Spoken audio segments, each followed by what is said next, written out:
Bueno, buenas noches, iglesia. Es un gusto, es un privilegio, es un honor una vez más poderles compartir la palabra. Se siente bien, es lindo, pero también hay temor en el corazón. Y vamos a orar esta noche para que el Señor se sirva de sus siervos, de este par de vasos, para que la palabra que Él tiene para nosotros hoy venga y sea contundente y penetre hasta lo más profundo de nuestro ser. Amén. Entonces inclinemos nuestra cabeza. Señor, te damos muchas gracias, Señor, por permitirnos estar hoy en tu casa. Hoy, Señor, anhelamos que, como siempre lo haces, hables a nuestro corazón, Señor. Hoy te pido en el nombre de Jesús, Señor, que te sirvas de tu siervo, Señor, de mi esposa y de mi persona, para que ese mensaje que tú hoy preparaste para nosotros, Señor, pueda fluir a través de nuestra voz, Señor, a través de nuestra vida, Señor. Te pedimos, Padre, en el nombre de Jesús, que tú nos ayudes hoy a morir, Señor, a nuestra manera de pensar, Señor, a muchas cosas, Señor, que tal vez pueden traer algún tipo de distorsión a la palabra que tú tienes para nosotros hoy, Señor. Hoy morimos, Señor, a nosotros mismos y anhelamos por tu Espíritu, Señor, que tú hoy te muevas con libertad, que nos hables, que nos transformes, Señor, que tu palabra hoy confronte nuestra mente, nuestro corazón, Señor. Te lo pedimos en esta noche, en el nombre de Cristo Jesús. Amén y amén. Démosle un aplauso al Señor, por favor. Bueno, iglesia, ¿quiénes recuerdan el mensaje de hace 8 días con nuestro pastor Brian y nuestro pastor Harold? Amén. ¿Lo recuerdan? ¿Alguno puede levantar la mano y decir, recuerdo esto? Somos un solo cuerpo, ¿ok? ¿Alguno otro? Van a ver.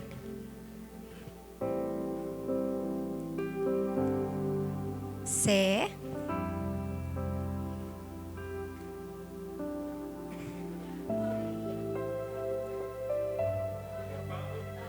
Bien. Muy bien. Y Dani, ¿querías decirnos algo más?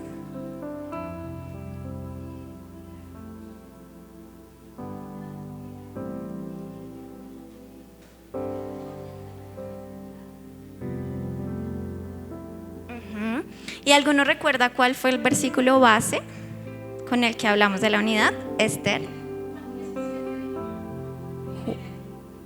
Primera de Corintios 12, que habla de la unidad del cuerpo de Cristo. Entonces hoy queremos continuar con esa serie. Vamos a enfocarla de una manera muy diferente, pero queremos continuar con Primera de Corintios 12. Entonces queremos que por favor nos acompañen a la palabra de Dios ahí mismo en Primera de Corintios 12. Y vamos a continuar un poquito más adelante en el versículo 18. Cuando lo tengan podemos decir amén. Perdón, 18. Vamos a adelantarnos más. Aquí el apóstol Pablo habla del cuerpo. Amén, que fue lo que hablamos hace 8 días. Vamos a leer el 18 y luego nos pasamos al 29. ¿Listo? Entonces leo la palabra en el nombre de Jesús. Mas ahora Dios ha colocado los miembros, cada uno de ellos, en el cuerpo como Él quiso. Ahora nos vamos al 29. ¿Son todos apóstoles? ¿Son todos profetas? ¿Todos maestros? ¿Hacen todos milagros? ¿Hablan todos lenguas? ¿Interpretan todos? El versículo 31 dice: procurad pues los dones mejores, mas yo os muestro un camino aún más excelente. Amén. Bueno, entonces continuamos con Primera de Corintios capítulo 12, pero más adelante cuando Pablo habla de el cuerpo, que somos un solo cuerpo, se refiere al cuerpo de Cristo. O sea que no somos varios cuerpitos andando por el mundo, sino que la iglesia representa el cuerpo de Cristo. Amén. Y más adelante dice, son todos, es lo que le dice Pablo a su iglesia, a la iglesia de Corinto: ¿son todos acaso apóstoles? ¿Acaso todos ministran o sanan ¿O acaso todos hablan en lenguas? Y acá hace una referencia, hace la continuación a lo que habla del cuerpo. ¿Y qué está queriendo hablar Pablo a la iglesia de Corinto? Si nos vamos al primer capítulo de Corintios, el primer capítulo habla de la división. O sea que eso nos muestra que la iglesia era una iglesia súper dividida. ¿Por qué? Porque tenían diversidad de dones, diversidades de ideas. No todos pensaban de la misma manera, pero y creo que eso es algo que pasa todavía en este tiempo. En la iglesia no todos pensamos igual respecto a algunas cosas, ¿cierto? Respecto a cualquier tipo de cosas que no vamos a mencionar en este momento. Pero si hay algo que realmente nos une, es que todos estamos en pos de Cristo, de glorificar su nombre, amén. Entonces quiero que le diga al lado, usted y yo venimos a lo mismo. Dígale al que tiene al lado, usted y yo venimos a lo mismo, amén. Pero aquí Pablo hace alguna alusión, y es: a pesar de que venimos a lo mismo y a pesar de que somos un solo cuerpo, no todos somos el mismo miembro, pero sí cada uno cumple una función y usted necesita del otro. Por ejemplo, ¿cuál es la función del corazón en el cuerpo? Ajá, y el corazón, bueno, el corazón bombea la sangre. ¿Y la sangre a dónde va? A todo el cuerpo. Imagínense si el corazón dice: no, yo hoy no voy a hacer nada. ¿Qué pasa? O si la sangre dice: no, hoy yo voy a ir al cuerpo, y a la cabeza no. ¿Qué pasa? Terrible, ¿cierto? O sea, todos cumplen una función y todos reconocen su función. Y esto es lo que Pablo quiere enseñarle a la iglesia de Corintios. Entonces, hoy queremos hacer énfasis en esto, y es la importancia de nuestra posición en el cuerpo de Cristo. ¿Qué miembro eres tú? ¿Cuál es tu asignación? Porque es importante que nosotros tengamos claro cuál es nuestra asignación. Y si nosotros no la sabemos todavía, es tiempo de que le digamos al Espíritu Santo: Señor, muéstrame cuál es mi asignación en tu cuerpo. Y para esto queremos recalcar que ¿por qué hablamos de esto respecto a la unidad?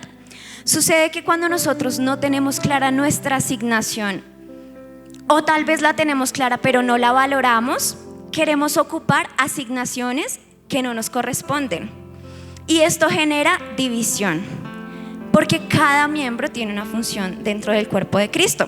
Entonces quisiéramos hablarles de unos personajes. Con mi esposo estuvimos estudiando la palabra y estudiando este tema, y escogimos unos personajes que tal vez ustedes ya conocen, pero vamos ahora a estudiarlos, amén. Entonces queremos empezar con la asignación. Hacia el lado de allá ustedes van a ver la asignación que ellos tenían, pero que quisieron tomar y no les correspondía. Y hacia este lado, los que respetaron su asignación. ¿Listo? Entonces empecemos. Bueno, entonces quiero que por favor le diga a la persona que está al lado: María y Aarón y Moisés. A Moisés denle like. Todos conocemos la historia, ¿no? Que Moisés fue el que Dios eligió. Pero María y Aarón, en algún momento, no conformes con la posición en la que estaban, que era una posición muy alta, ¿no? No era cualquier posición en la que ellos estaban. Y María habla con Aarón y le dice: María y Aarón hablaron contra Moisés a causa de la mujer cusita que había tomado, porque él había tomado mujer cusita, y dijeron: ¿solamente por Moisés ha hablado Jehová? ¿No ha hablado también por nosotros? Imagínense lo que pasó ahí. Y su misma familia, ¿no? Gente muy cercana a la persona que había escogido el Señor, tomaron una posición que muchas veces de manera equivocada también podemos tomar nosotros. ¿Acaso Dios también no nos usa a nosotros?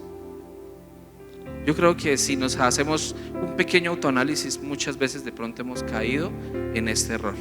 Y en este momento de la historia, los que han leído un poco lo que dice ahí en el libro de Números, sabemos qué le pasó a María, ¿cierto? ¿Qué le pasó a María? Quedó leprosa. Y mire lo que dice, por ejemplo, el Dios de Moisés. Ahí dice que al final dice, y lo oyó Jehová, los oyó murmurar entre ellos.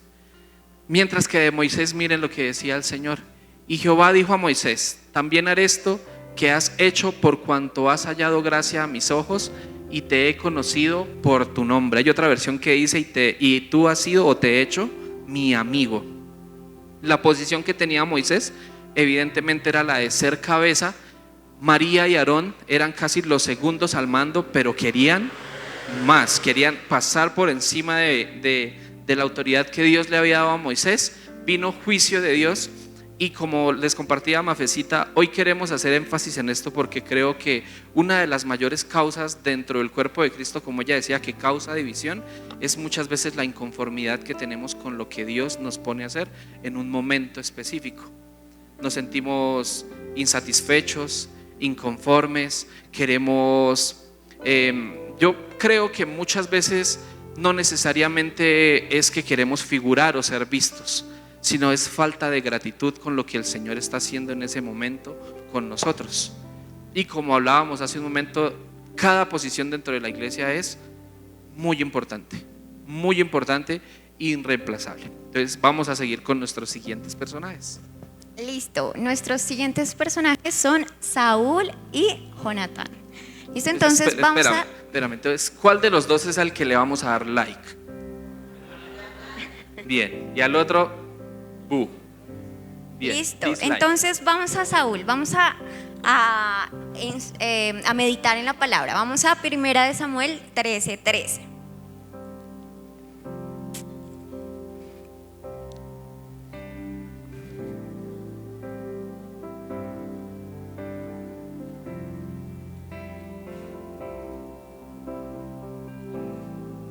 Cuando lo tengan, nos dicen amén, por favor.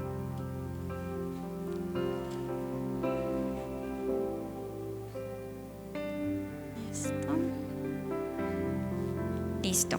Entonces vamos a leerla en esta versión, que es la nueva versión internacional. Te has portado como un necio, respondió Samuel. No has cumplido el mandamiento que te dio el Señor tu Dios. El Señor...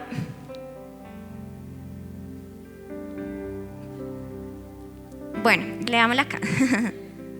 Ya, ahí está. Okay. El Señor habría establecido tu reino sobre Israel para siempre. Pero ahora te digo que tu reino no permanecerá. El Señor ya está buscando un hombre conforme a su corazón y lo ha designado gobernante de su pueblo, pues tú no has obedecido. ¿Alguno recuerda la prédica del pastor Harold, mi mayor enemigo? ¿Sí? ¿Recuerdan por qué Samuel o Dios a través de Samuel le dice esto a Saúl? Desobedeció. Resulta que Saúl tenía un mandamiento y era vaya y destruya a todo Amalek, todo el pueblo, vaya y destruya a todos, niños, jóvenes, ovejas, vacas, todo. Y Saúl, ¿qué hace? Hace la tarea pero a medias, ¿cierto? Y pues hacer las cosas a medias es como no hacerlas. Pero aparte de eso, él va y ofrece un sacrificio que le correspondía ¿a quién? A los sacerdotes, a los levitas en ese tiempo. Entonces, ¿qué hace Saúl? Vuelve y toma una asignación que no le corresponde. Y a veces nos pasa eso, queremos hacer cosas por hacer más y son cosas que muchas veces el Señor no nos ha pedido que hagamos. Él pide de nosotros obediencia. Y miren esta posición tan linda de Jonatán. 1 de Samuel 23 del 16 al 17. Pero Jonatán, el hijo de Saúl, fue a Ores para ver a David y lo animó a tener más confianza en el Señor. Jonatán le dijo a David: no tengas miedo, mi papá no te hará ningún daño. Tú serás el rey de Israel y yo seré tu segundo. Hasta mi papá lo sabe. Qué linda esa posición de Jonatán, de que a pesar de que aquí aparentemente vemos que Saúl debía dejarle el reinado a su descendencia, o sea, ¿a quién? A Jonatán. Pero él dice, él entiende su posición y dice: aquí el Señor ungió fue a Dios, a David. Dios ungió a David. ¿Y qué dice? Tú serás el rey de Israel y yo seré tu segundo. Ese es el corazón dispuesto que el Señor quiere en nosotros, que nosotros entendamos nuestra asignación, que sea más importante obedecerle a Él que un reconocimiento humano. Amén. Amén. Mira que a mí me ha llamado siempre mucho la atención de Saúl, que conocemos la historia, ¿no? Que Dios lo manda, que tiene que acabar con absolutamente todo, y él le perdonó la vida a los animalitos. Él vio un marranito allá, así un marranito pietrán de esos así que parecen fisicoculturistas, de esos que sacan buen jamón. Vio una ovejita gordita, bien bonita, y les perdonó la vida. Y podemos decir, bueno, pero pues es que ¿qué tiene de malo haber perdonado la vida de unos animalitos inofensivos, no? Pues si la motivación de Saúl hubiese sido buena, honestamente yo creo que le hubiera perdonado la vida a los niños y no a los animales. ¿No les parece eso un poco terrorífico? No tenía honestamente una buena intención. Si su intención hubiera sido buena, le hubiera perdonado la vida a las mujeres y a los niños, no a los animales. Eso a mí siempre me pareció, era muy conveniente este hombre. Y Jonatán, los que leemos la historia de él también, él en un momento estuvo dispuesto a dar hasta su propia vida porque David tenía sed, ¿no?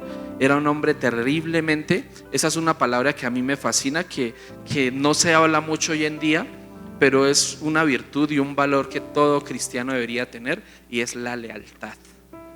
La lealtad al Señor, la lealtad a las personas que aman al Señor. Este hombre era exageradamente leal y fue consciente de que Dios había escogido a él. De otro, como Absalón, por ejemplo, ¿no?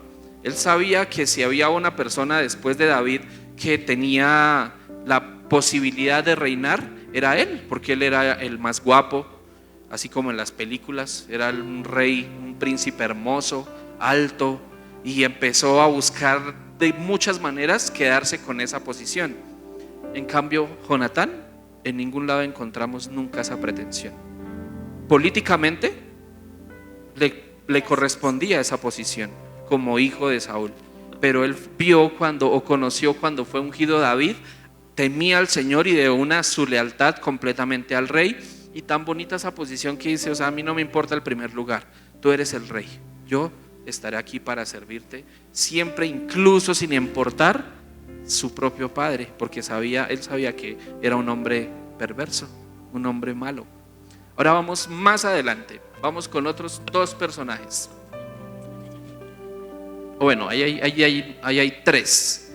Entonces, ¿a cuál le vamos a dar like? ¿A quiénes les damos like? ¿Seguros? ¿100%? Muy bien, muy bien. Muy bien. Listo, entonces Simón el mago. Entonces Pedro y Juan le impusieron las manos a ellos y recibieron el Espíritu Santo. Al ver Simón que mediante la imposición de las manos de los apóstoles se daba el Espíritu Santo, les ofreció dinero. Esto pasa acá cuando este personaje aparece después de Felipe, después de que Felipe predica en Samaria. Esta historia de Esteban y Felipe a mí siempre me ha encantado mucho, porque estos dos hombres no eran precisamente hombres que la Biblia diga que estaban destinados a liderar el ministerio. Vamos por favor todos a Hechos 6. Yo les voy a parafrasear lo que dice la historia. Dice la Biblia que la iglesia empezó a crecer de una manera impresionante, al punto que habían multitudes, y dicen que unos hombres se molestaron. Una parte de la iglesia se molestó con la otra parte de la iglesia porque cuando repartían la comida le daban más comida a unas viudas que a otras. Imagínense, la iglesia primitiva llena del Espíritu Santo en tremendo avivamiento peleando por comida. Nada distinto a lo que puede pasar hoy en día, ¿no? Que molestábamos que era con los jóvenes, esos que sirven y que tienen ese espíritu de servicio tan lindos. Ellos tienen claro que el que parte y reparte se lleva la mejor parte, ¿no? Y yo creo que estos allí vieron eso. Decían, no, pero pues es que les dan más comida a las viudas de los hebreos que a las de los griegos, y no nos parece justo. Y empezó la desunión en la iglesia primitiva. Les dijeron a los apóstoles, y ellos pues yo creo que se molestaron y dicen, no, pero nosotros estamos muy ocupados predicando, ministrando, sanando a las multitudes, trayendo a las personas a Cristo, bautizando. Y en Hechos 6 dice, búsquense a 7 personas que tengan buen testimonio y que estén llenas del Espíritu Santo. Dice la Biblia que escogieron a estas personas porque su función era organizar para que no hubieran más divisiones por comida en la iglesia. Entonces búsquense a esas personas de buen testimonio para que gestionen, para que haya justicia, para que se reparta de manera equitativa. Y dentro de esas 7 personas estaban Esteban y Felipe. Dice la palabra que Esteban, hombre lleno de gracia y del poder de Dios, hacía grandes prodigios. Imagínense, un hombre al que Dios lo había puesto en una posición de organizar, de repartir comida, era un diácono. Eso hacía esa persona. Él, yo creo que aceptó su llamamiento con gozo, pero mire dónde termina este hombre, haciendo milagros. Muchos se convirtieron a través de la predicación de Esteban. La Biblia dice que era tanta la unción y el respaldo de Dios que él tenía, que tuvieron que inventarse una mentira para poderlo condenar a muerte. Dijeron que empezaron a decir que este tipo estaba diciendo cosas de Moisés y de la ley, y empezaron a sembrar cizaña en el pueblo hasta que lo capturaron. Ese día que lo capturan, ustedes leen la historia y él hace un resumen desde Génesis hasta la venida del Espíritu Santo de una manera impecable. Un hombre que conocía la historia del pueblo, la ley. Antes de morir dice que el cielo se abre y ve a Cristo sentado a la diestra del Padre. Imagínense, un hombre al que aparentemente había sido llamado al diaconado. Miren lo que hacía entre el pueblo este hombre. Esto mismo también pasó con Felipe. Dice la Biblia que Felipe se fue a predicar a Samaria y bautizó a miles de personas. Y en ese contexto, más adelante, después de que Felipe va y hay un avivamiento tremendo en Samaria y se convierten multitudes de personas, es necesario que sean enviados los apóstoles allí, porque es impresionante. Ellos dicen, ¿qué está pasando allí? Y van, y dice la Biblia que ellos van y oran por la gente y empiezan a recibir el Espíritu Santo y a hablar en otras lenguas y a ser llenos. Y ahí aparece nuestro querido amigo Simón el Mago y ve la unción y el respaldo con el que ellos hacen todas estas maravillas, y cree que hay un camino más fácil para tener una posición así y tener la unción, que es la plata. Y él les ofrece dinero. Ay, ¿cuánto vale eso? ¿Cuánto vale ese poder? Y ellos de una se molestan y le dicen que tu dinero perezca contigo. La posición, mis hermanos, no la podemos adquirir nunca, ni por nuestras cualidades, ni por nuestro dinero, ni por nuestra preparación. Es Dios el que decide escogernos. Hace un ratico recordaba una historia que sé que no está ahí, pero la quisiera decir. Hubo una misionera llamada Amy Carmichael, una mujer que pasó a la historia porque su autobiografía o su biografía dice que la niña que quería tener ojos azules. Y ella creció en la fe y siempre le enseñaron que lo que ella pidiera con fe le iba a ser hecho. Y la niña oraba todas las noches, Señor, dame ojos azules, dame ojos azules. Y al otro día se levantaba, iba al espejo para mirar si tenía sus ojos azules y no pasaba así. Pero pasaron los años y ya siendo adulta entendió por qué. Ella fue una misionera que su ministerio fue muy fuerte en la India. Su ministerio fue rescatar a niñas que prostituían en los templos hindúes. Y muchos años después, como ella era inglesa, blanquita, de ojos, no eran de ojos azules, pero era ojos cafés. Ella tenía que usar carbón para tratar de tapar un poquito su tez blanca y tratar de disfrazarse como hindú, para rescatar así niñas de los prostíbulos paganos. Y un día ella con sus niños, había un niño llamado Felipe, que se le acercó a ella y le dijo que él quería servir a Dios como ella lo hacía. Y ella, siendo una maestra de escuela dominical muy preparada, le hizo un ejemplo muy lindo y le dijo que ella siempre está en su escritorio, y cuando necesita escribir una carta o escribir una reflexión, voltea a mirar y ahí está su vasito con plumas. Siempre vea esas plumas que están con tinta, limpias y listas para usarse. Y le decía al niño que anhelaba servir de esa manera, decía: Felipe, tú solamente te debes preocupar por estar como esa pluma ahí, siempre disponible, limpia y utilizable. En la posición en la que estemos, hermanos, nuestra preocupación siempre debe ser estar ahí, limpios, preparados y utilizables. A mí esa historia siempre me fascinó.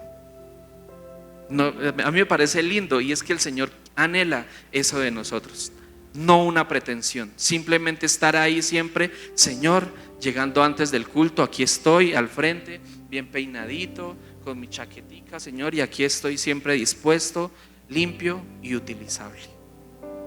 Y el Señor, créeme, que te va a promover si esa es la condición de tu corazón. Si no es así, por eso pasan los años y los años y los años, y proceso tras proceso, y tú dices: la iglesia no me quiere dejar servir, no me ven, no me quieren, yo no sé qué, y bueno, y otro año, y el otro, y el otro. Y la raíz, mi hermano, es que tal vez tu corazón no está tan limpio, dispuesto y utilizable como el Señor quiere. Amén. Felipe y Esteban, yo creo que servían la comida y ahí pendientes de que repartieran la carne igual, de que los panes se partieran igual, y en su momento el Señor, ellos están como necesito que estén, y fueron enviados. Amén. Bueno, vamos con los siguientes. Amén. Yo quiero ser como Esteban. Dice acá Hechos 6:10: pero no podían resistir a la sabiduría y al espíritu con que hablaba. Tremendo, ¿no?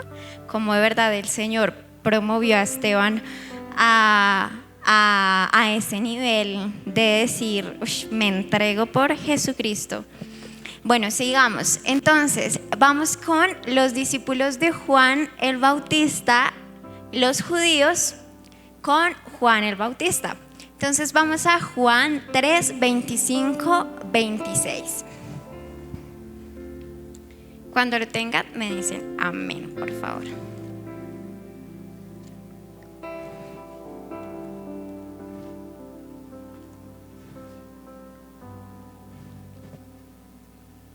Amén. Listo. Entonces el título de esta pericopa se llama El amigo del esposo, que se refiere a Juan el Bautista. Dice: entonces hubo discusión entre los discípulos de Juan y los judíos acerca de la purificación.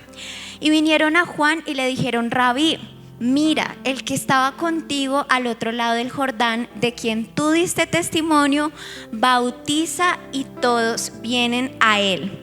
Entonces, ¿cuál es el contexto? Resulta que Juan el Bautista era una profecía. Ya sobre él se había profetizado que venía uno antes de Cristo que iba a preparar el camino, y ese es Juan el Bautista.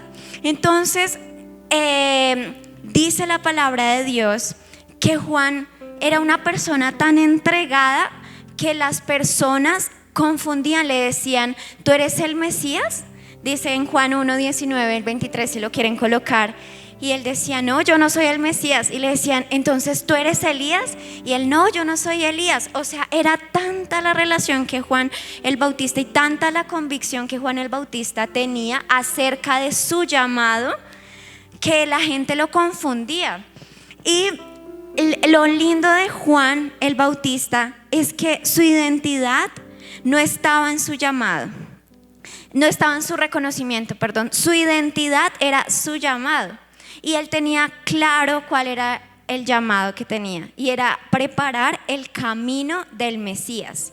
Por eso aquí cuando le dicen, es que hubo una discusión, los discípulos, mejor dicho, se iban y decían, no Juan, pero ¿cómo así? Vaya y dígales que el bautizo es suyo. Y él dice, no, es necesario, dice Juan 3:28, es necesario que él crezca y yo mengüe. Y esa es la posición que nosotros debemos tomar siendo miembros del cuerpo de Cristo. Dice, yo no soy el Cristo, sino que he sido enviado delante de él. El que se casa con la novia es el novio, y el amigo del novio que está a su lado lo escucha. Se llena de alegría cuando oye la voz del novio. Esa es la alegría que me inunda. A él le toca crecer y a mí menguar. O sea, él tenía claro que él no era el novio. Así de sencillo. Él era el amigo del novio, el que estaba ahí para preparar el camino, el que estaba ahí para gozarse grandemente cuando la voz del esposo fuera escuchada. Y realmente esa es nuestra posición. Nuestra posición no debe ser una posición que divide y que dice, oiga, como que este predicador como que me gusta más, yo creo que es como más preparado, o porque no va y discute. No, o sea, realmente la posición que nosotros tenemos que tener es necesario que todos los días Jesús crezca en esta iglesia, en este ministerio de Renovación Palabra y Vida. Es necesario que Jesús crezca y cada uno de nosotros mengüe. Amén, me parece muy lindo. Es necesario que cada día Él sea mucho más visto que nosotros, porque ese es el propósito de nosotros, de las personas que el Señor por su misericordia nos da la posibilidad de compartir la palabra. Es que solamente Él sea glorificado y que solamente sea visto Él. La palabra dice que si nuestra pretensión cuando estamos acá arriba es ser vistos, Él dice, ¿tú quieres eso? Pues bueno, pues tú recibirás esa recompensa que es los aplausos de la gente. Y si te sientes satisfecho con eso, pues bien por ti y eso lo vas a conseguir.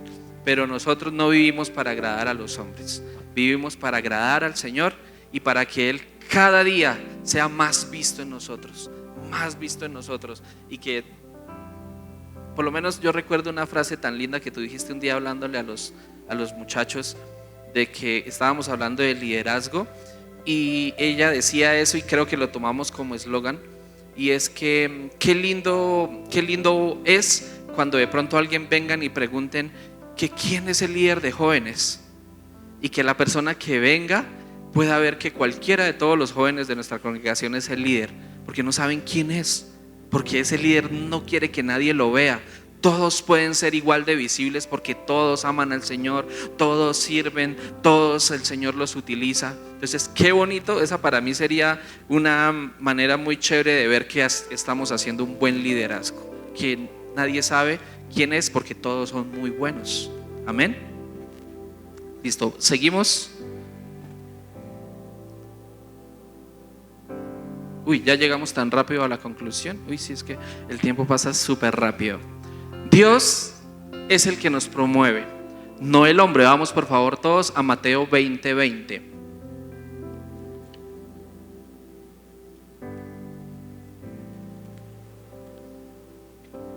Mateo 20:20.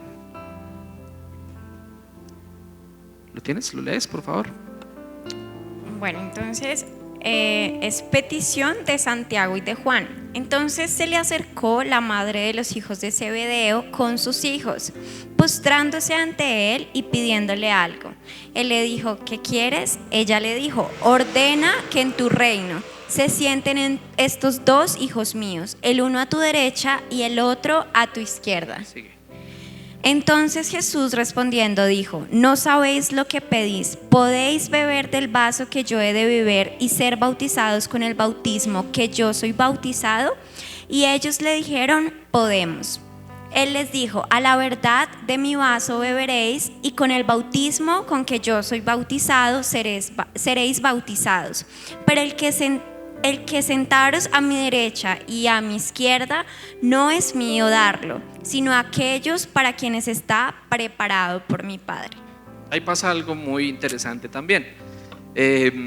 Podemos entender por la escritura que los hijos del trueno eran de buena familia, que dice la Biblia que tenían personas que lavaban las redes, o sea, tenían algo así como una empresa de pesca, tenían empleados, o sea, eran como los hijos de papi y mami.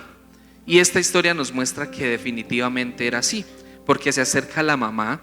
Yo veo a ese tipo de mamá como sobreprotectora, que quiere que a sus niños sean los más visibles, los más vistos, y se le acerca a Jesús y le dice, oye, y me imagino cómo hablaba, oye, ¿tú me podrías hacer un favor, Jesús? Es que yo quiero que mis hijos estén uno a la derecha y el otro a la izquierda, porfis, le dice así. Yo me imagino que ella era así. Y entonces ella anhelaba que sus hijos tuvieran una posición mucho más alta que todos los demás. Y Jesús le dice, o sea, tú no sabes lo que estás pidiendo. Eso es algo que solamente puede hacer mi Padre. Volvemos a lo que hablábamos ahí. Dios es el que nos promueve. Nunca podrá hacerlo el hombre. Vamos a la siguiente cita, que para mí es el centro de todo este mensaje. ¿Cuántos quieren servir al Señor? ¿Cuántos anhelan servir profundamente al Señor? ¿Cuántos se gozan cuando el Señor los utiliza, cuando el Señor se mueve a través de sus vidas? Eso es maravilloso, ¿no? Yo creo que esto sintieron estos hombres en esta parte de la Biblia. Dice que el Señor envía a los hombres a hacer lo que Él hacía, a sacar demonios, a sanar enfermos, a predicar el evangelio. Y estos hombres se van de dos en dos, y a donde iban, la gloria de Dios caía. O sea, el Señor estaba con ellos, y ellos vuelven súper felices, porque yo creo que durante por lo menos un par de años siempre anhelaron esto, siempre quisieron ver en su vida lo que veían en la vida de Jesús, la autoridad con la que ministraba y sanaba y liberaba y hacía cosas impresionantes, y vuelven súper felices a decirle a Jesús, Jesús, mira todo lo que hicimos, el Señor nos usa como súper felices llegaron ellos. Y Jesús dice, sí, o sea, impresionante, yo vi cómo Satanás caía como un rayo del cielo, y ellos están así súper felices, pero yo creo que Jesús se quedó callado, los miró fijo a los ojos, ellos como que, ¿qué nos va a decir? Como que esperaban que Jesús se pusiera súper feliz con ellos. ¿Y qué les dice nuestro amado Señor? Sin embargo, no se alegren de que puedan someter a los espíritus, sino alégrense de que sus nombres están escritos en el reino de los cielos. Creo que esto es algo en lo que caemos muchas veces, mis hermanos. Está bien que anhelemos el ministerio, está bien que anhelemos ser utilizados, pero cuando perdemos de vista lo que dice la Biblia, el gozo de nuestra salvación, es cuando empezamos a buscar esas posiciones, que por ser utilizados, por ser visibles, por ser vistos, queremos pasar por encima de otros. Queremos que nos vean hacer lo que hace el Señor sin importarnos nadie más. Y como hablábamos al comienzo, honestamente, si hay una causa que traiga división en la iglesia, es esa, el querer estar en la posición que le pertenece a otro en algún momento. ¿Y cuándo pasa eso? Cuando perdemos de vista el gozo de nuestra salvación. ¿Recuerdan ustedes cuando se convirtieron? Yo les contaba alguna vez. Yo me acuerdo que yo me iba para la iglesia temprano, me alistaba, yo llegaba al ensayo de alabanza y no era de la alabanza, pero a mí me fascinaba ver a esos muchachos allá tocar, y cuando hacían un la menor, a mí me fascina cómo suena ese acorde, porque en esa canción, en ese tono tocaban Creo en ti, esa de quiero levantar a ti mis manos. Y cuando tocaban ese acorde, yo de una me tenía que esconder y me ponía a llorar, y yo con un gozo profundo, y se subía el pastor y empezaba a predicar. Y yo recuerdo que, aunque nunca he tenido el buen hábito de anotar, yo trataba de aprenderme las citas, y llegaba el lunes al trabajo, trabajaba en construcción, era soviético, decía yo, no ruso sino soviético, suena mejor. Y yo me iba a trabajar y recuerdo que mi iglesia eran mi hermano y el maestro. Éramos ayudantes y yo en mi andamio ahí, me la empezaban a montar y apenas empezaban a montármela por ser cristiano, yo empezaba a compartirles el mensaje. Y con un gozo y les hablaba, y el segundo mensaje que predicó el pastor, imagínense, fue el rapto. Y no me importó. Y yo con ese gozo tan profundo en mi alma de que era salvo, yo quería que ellos lo fueran y yo les predicaba sin pena, sin pretensión, sin nada. Si volvemos en nuestra mente y en nuestro corazón a ese estado en nuestra vida de creyentes, créanme que no vamos a anhelar nada más. Solamente esa salvación va a ser suficiente para nosotros. Y de ahí parte el gozo y la manera en la que servimos al Señor. Si nunca perdemos de vista que ya tenemos el milagro más grande, que es nuestra propia salvación. ¿Cuántos fueron a las casas de paz? ¿Cuántos fueron bendecidos en las casas de paz? Fue tremenda bendición, ¿no? Ahí en la parábola de el joven rico, dice Jesús, ¿no?, que es imposible casi que los ricos entren al reino de los cielos. Es más fácil que entre el camello por el ojo de una aguja. Y ellos dicen, no, pues entonces es imposible, porque ¿cómo va a caber un camello por ahí? Y Jesús dice, lo que es imposible para los hombres es posible para Dios. La salvación, o sea, es el regalo y el milagro más grande que el hombre pueda tener. Y si perdemos de vista ese milagro, ese regalo, que hay otra parábola que el hombre encuentra el tesoro y vende todo lo que tiene y lo esconde porque esto es lo más precioso para él. Si perdemos de vista esto, mis hermanos, créanme que es cuando empieza. La Biblia dice en Apocalipsis que tengo contra ti que has perdido tu primer amor, ¿cierto? ¿Cuántos dicen amén? No, la Biblia dice, no dice que has perdido, dice has dejado. Has dejado tu primer amor. Eso no es algo que lo tienes en el bolsillo y se te cayó y se te perdió. No, tú lo vas dejando. Tú lo vas dejando.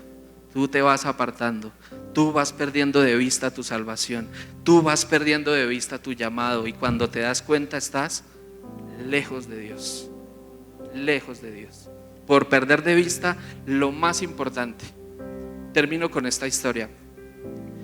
Hubo un hombre que escribió un libro, un bestseller que se llama Torturado por Cristo. No sé si lo han escuchado alguna vez. Richard Wurmbrand, un pastor que predicó en la Rumania comunista, donde asesinaron a muchos pastores. Y él cuenta en su libro, no sé si tú lo recuerdas, que él un día le predicó a un soldado ruso y le predicó de Jesús, y ellos utilizaban a los niños. O sea, se lo recomiendo, ese libro es maravilloso. Dicen que ellos de manera estratégica usaban a los niños para evangelizar, porque habían soldados rusos en Rumania lejos de sus hijos, de sus esposas, de su familia, y ellos veían niños y querían acercárseles de alguna u otra manera. Esa dureza que tenían como soldados, cuando un niño se les acercaba, como que bajaban un poco la guardia, y los niños eran los que llevaban tratados, los que compartían el evangelio, porque a los grandes los tenían a casi todos encarcelados. Y cuenta este hombre en el libro que un día, predicándole a un soldado, le predicó de Cristo, lo que hablábamos, el tesoro, el joven rico, el milagro, y el soldado así con los ojos abiertos, súper sorprendido de lo que había hecho Jesús. Y dice la historia que hubo un momento en el que él le dijo, pero Jesús murió. Y dice que ese hombre se puso a llorar y se botó al piso y empezó a llorar. ¿Y por qué tú me presentas de esta manera al hombre que me salvó la vida y ahora me dices que lo mataron? Y él desesperado y atacado, o sea, bajo una convicción del Espíritu Santo de que por qué lo mataban si él nos salvó. Y lloraba este hombre y este soldado, y él, el predicador, súper sorprendido de la obra que estaba haciendo el Espíritu Santo, y le dijo, no, pero espera, que ahí no termina la historia. Y después le empezó a contar cómo él resucitó, cómo él venció la muerte. Y dice la historia que el soldado empezó a saltar feliz y salvo. Y yo creo que así éramos nosotros. Los que somos un poquito más introvertidos, obviamente no saltamos, pero yo recuerdo el gozo tan profundo que había en mi alma cuando conocí al Señor. Eso es maravilloso, hermanos. Y créanme que si no tenemos ninguna otra pretensión, sino que Él sea visto, que Él sea glorificado, que Él sea lo primero, que Él sea lo más alto siempre, el Señor nos va a ir promoviendo. Y nuestro desafío es siempre simplemente estar acá, limpios, dispuestos y utilizables. Yo quiero que te aprendas eso y digas: Señor, siempre tu oración: Señor, yo quiero siempre estar limpio, dispuesto y utilizable. Hoy estoy en la puerta, Señor, pero aquí estoy limpio, dispuesto y utilizable. Hoy voy en Transmilenio, pero estoy siempre limpio, dispuesto y utilizable. Siempre limpio, dispuesto y utilizable. Y te vas a sorprender de lo que el Señor puede hacer contigo. No pretendas nada, solo busca su gloria. Amén. Puedes orar.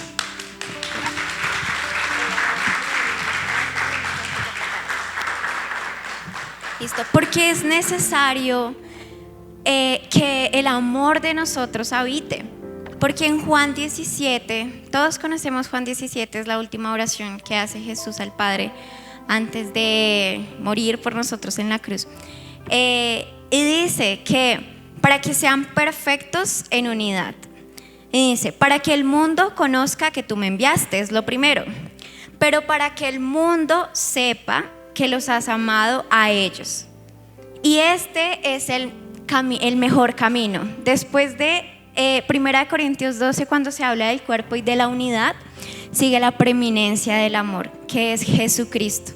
Entonces, para que la gente conozca el amor de Jesús, necesitamos estar en unidad. Necesitamos ser perfeccionados en esa unidad que solamente Jesús puede darnos. No es por nosotros, porque si fuera por nosotros estaríamos perdidos, hermanos, porque todos pensamos diferente. Todos aquí hablamos diferente, venimos de culturas diferentes, de familias diferentes.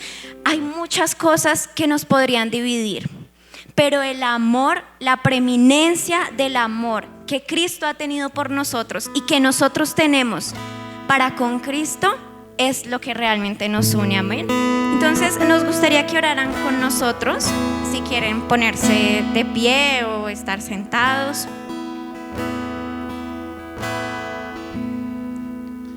Señor, te damos muchas gracias por tu palabra. Gracias porque sé que tú hoy nos has hablado, Señor.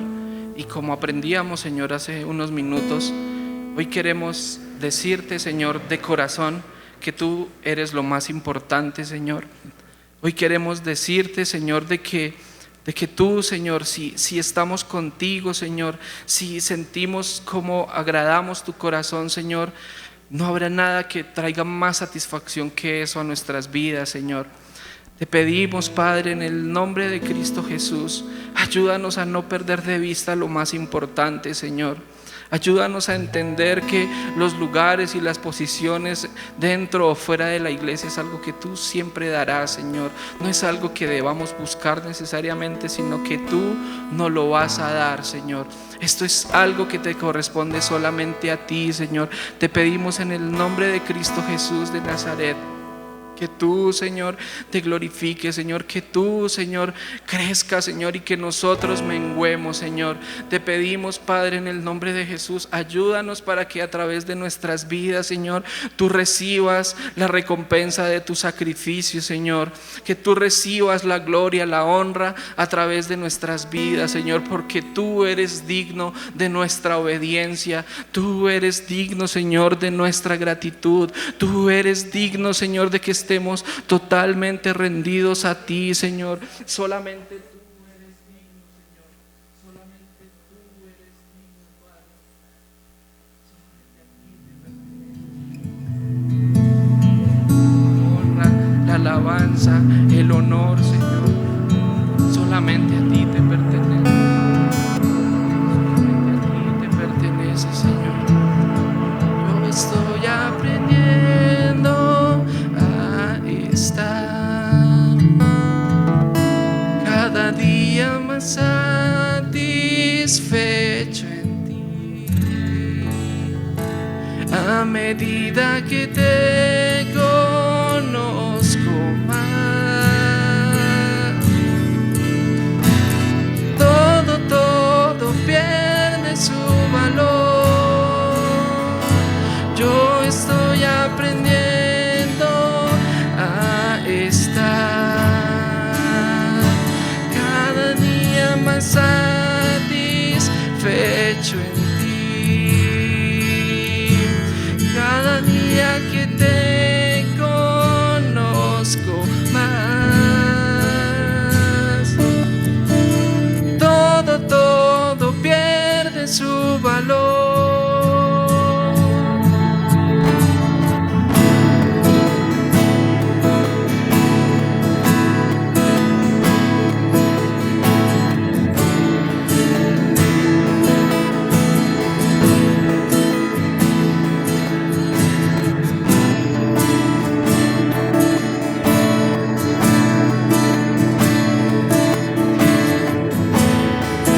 ojos en ti, nada más me satisface.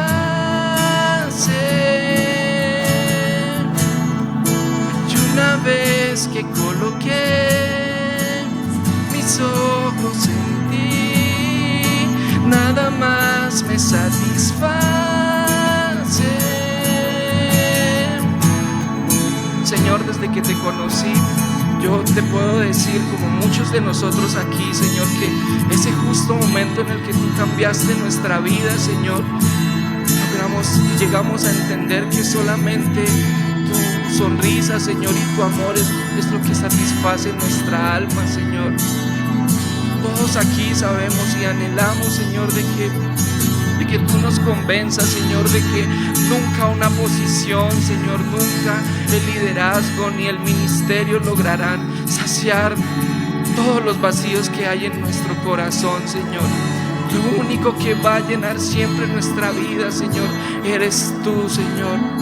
Es tener claro, Señor, que tú eres Rey, Señor, y que nosotros debemos menguar cada día más, Señor, para que tú puedas crecer, Señor. Ayúdanos a entender, Señor, que si ponemos nuestros ojos solamente en ti, Señor, tendremos esa satisfacción que buscamos, Señor.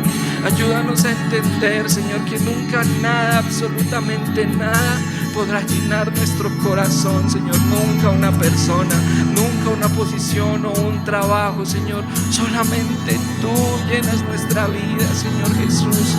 Tú eres lo único que necesitamos, Señor. Tú eres lo único que anhelamos, Señor. Tú eres lo único, Señor.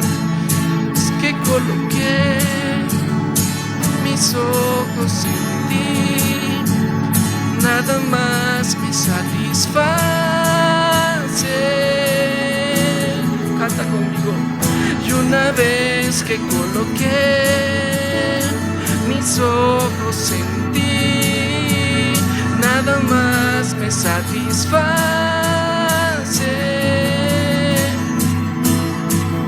Y una vez que coloqué mis ojos en ti, nada más me satisface.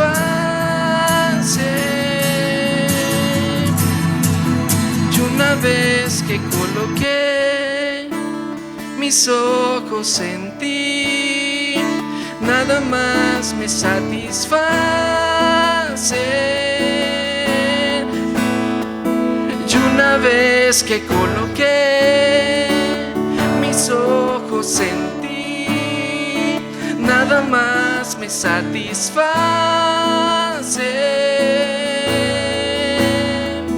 Y una vez que coloqué mis ojos en ti, nada más me satisface.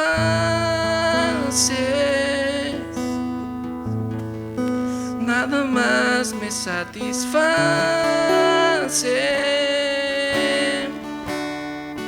Nada más me satisface.